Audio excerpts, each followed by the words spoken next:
Hey guys, Devin here with Backcountry Exposure.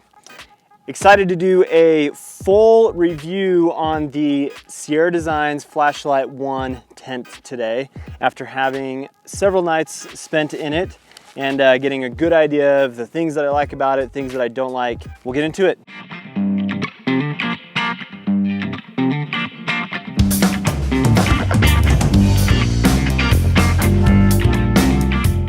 So here we go, we've got the Flashlight 1 all set up now. And this is kind of prime weather conditions to show you the things that I want to talk about with this tent. And we'll get into that negative thing here in a minute, but basically I'm very happy with this tent. I've had several nights out in the backcountry with it so far, and I can't say enough good things about it, but there are a couple negatives as well. And that's kind of what you have to live with when you go with a tent like this, meaning that it's not a freestanding tent and it's not a design that has been tested, like tried and true, like you get with the freestanding tents, like your half dome tents that take two poles that cross over top of each other. Everybody has a tent like that, and it's a tent that everybody has because it's a proven design. It's really nice. But when you get into these non-freestanding tents, you get a little more finicky with things, and you just kind of have to deal with it. Overall, the design of the tent is really nice. In their whole concept of going without a vestibule and adding this awning and making it a little bit easier for somebody to enjoy the outdoors inside their tent instead of being stuck in the tent without being able to see outside the windows and such without like taking the rain fly off. So you've got a nice, about an 8-inch awning here, and in the rain that I've experienced so far with it, it does protect right here, but this is a single wall, double wall design tent, meaning that you're single wall up here on the roof of the tent, but then you've got a double wall here where you've got your mesh and what would be a traditional style rain fly. Over on this side, in place of a vestibule for gear storage, is what they call a gear closet. And I'll pan the camera over here in a minute, but the gear closet really is not as big as I thought it was when I initially set the tent up in my first impressions. I put my Cotopaxi Toboche 55 tent in there on the trip that I went on recently with it, and it was a little tight in there because I didn't want to have all of the gear inside of the tent. And when you call it a gear closet, you would expect to be able to put a lot of gear in there, but what I'm looking forward to is using this tent with the Lutsen 35 from Granite Gear that I'll be getting here pretty soon to create my ultralight setup. And I expect that to fit in this gear closet a lot better. When you've got crazy rain coming, like it's actually starting to rain right now, I can push out this gear closet a little more and get better protection from the elements right here, which is nice, and it gives you a little more space in here. It's nice to be able to just drop the door and you've got access into the tent without having to have a vestibule that may be wet over top of you. And because it is actually raining right now, I'm getting good coverage from this awning, and it's not getting wet inside of the tent, and that's a fantastic feature. So I could actually come in here, sit inside the tent, and I'm protected from the rain. Like, granted, I am getting a little wet here at my feet, but part of that is the wind is blowing this direction, so I'm not like overly concerned about it, but it's nice to know that I can be protected from the elements.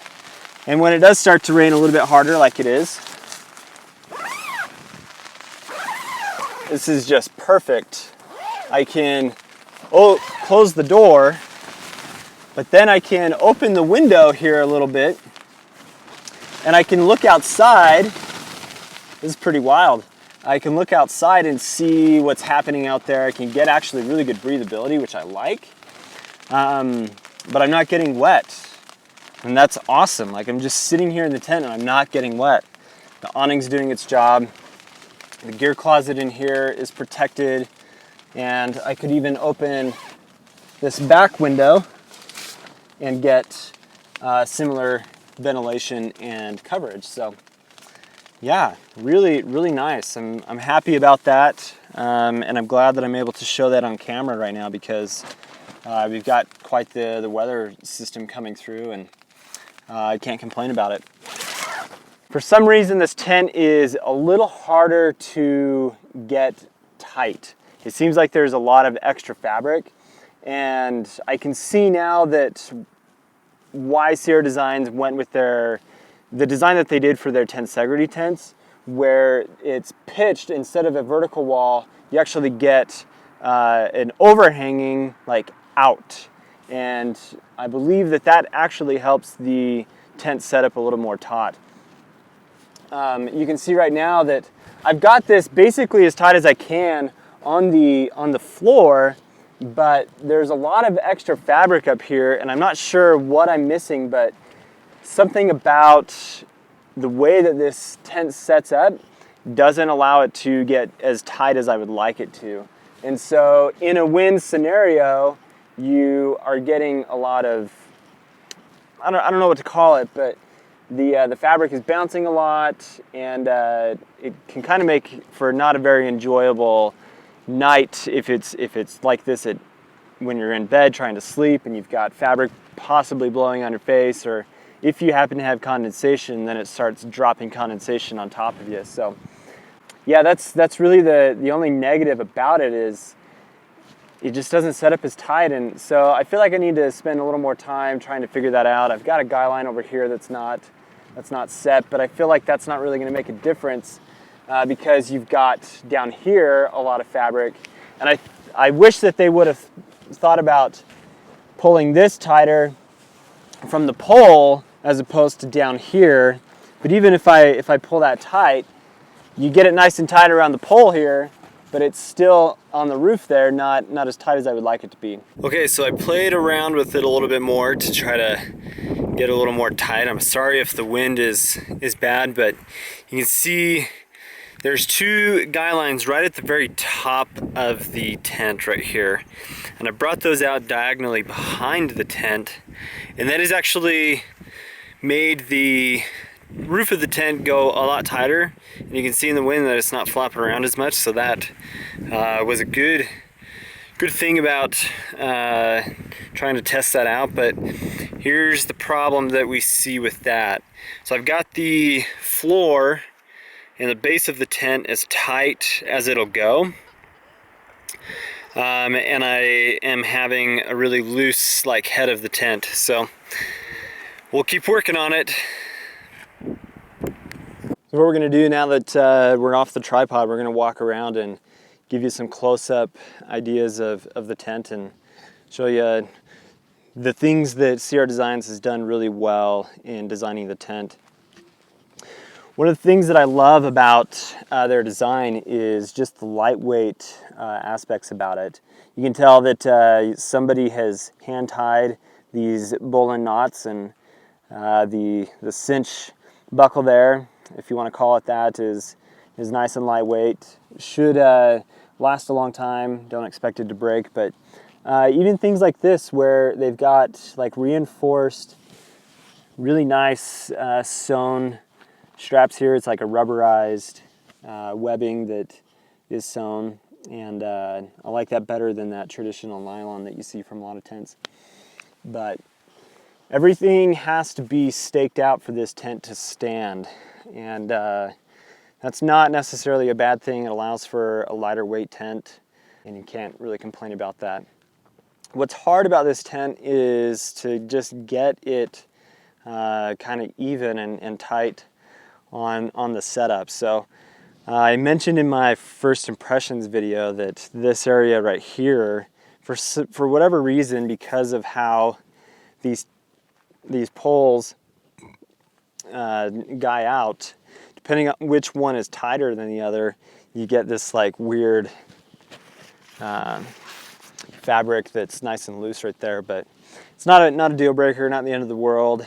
and not overly concerned about it. Now that the sun's coming out, we can get a better idea of what this thing looks like. Come around to the back side of the tent. So you've got a window there, still the same single wall, double wall design, that awning. And the peak height of this tent is about 42 inches, which is really nice for a tent of this size. But we'll go in to the tent, take a look around. You've got taped seams and like a bathtub floor. Nice vented footbox. Lots of mesh around, so you get a good breathability aspect of the tent. And one of the things that I did notice is because the wall that you see right here in the frame is a little pitched in, you almost have that blowing on your head at night if you are facing into the wind in that direction. So if you don't put that guy out, then you're going to get the tent blowing down into your face a little bit. And even where that is positioned, I think it might be a little high for what it is. They could have brought it down a little bit, I think. So lots of space. You've got a good little storage mesh pocket down there. Basically, it would be tight for me to have myself and my dog inside of the tent, but it's really not that bad, and it's a good size for one person tent, kind of what you would expect. So the gear closet here has a couple different features. You unclip this, you can actually pull this back, and you could, with how I have it set up right now, it's not going to do that, but you can roll that all the way back so you don't even have the gear closet, and then you've got that mesh right in the center of the frame that's going to allow a little more breathability. So that's about it, guys. The Flashlight 1 tent, very happy with it.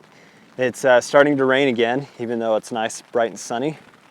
A little strange, but very happy with the tent, even with its little quirks and things that they probably could have worked on. But there you go. Thanks for watching. I appreciate those of you that subscribe to the channel. If you aren't subscribed to the channel, please do. And because we've got a lot of cool videos coming out this summer. Man, it is just awesome out here. Raining and really cool. So thanks for watching, guys.